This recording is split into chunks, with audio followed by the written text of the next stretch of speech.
Siento tu mano fría correr despacio sobre mi piel y tu pecho en mi pecho, tu desnudez y olvido reproches que imaginé.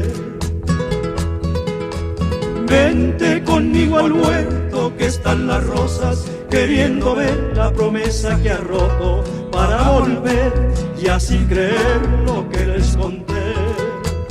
Sabes que te quería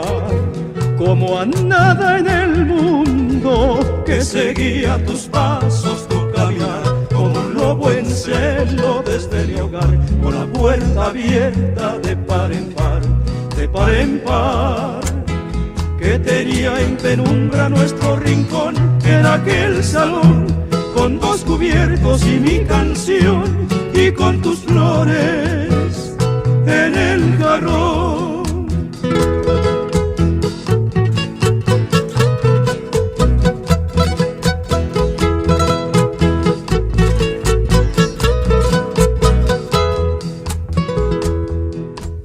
Siento tu mano tibia que palmo a palmo besa mi piel y mis brazos se enredan. Hoy como ayer, en este nuevo día, vuelvo a creer.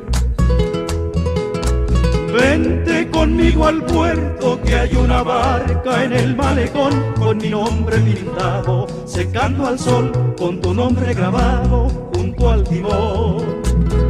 Dije que te quería como a nada en el mundo, que seguía tus pasos, tu caminar, como un lobo en celo desde mi hogar, con la puerta abierta de par en par, de par en par, que tenía en penumbra nuestro rincón en aquel salón, con dos cubiertos y mi canción, y con tus flores en el jarrón.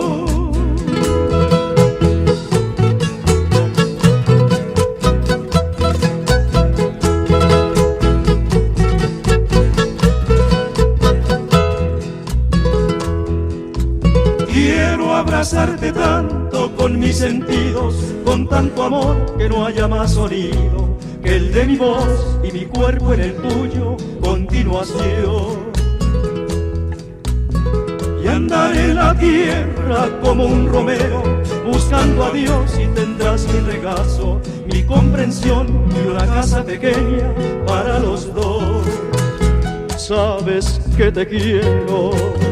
como a nada en el mundo, que seguía tus pasos, tu caminar, como un lobo en celo desde mi hogar, con la puerta abierta de par en par, de par en par, que tenía en penumbra nuestro rincón en aquel salón, con dos cubiertos y mi canción, y con tus flores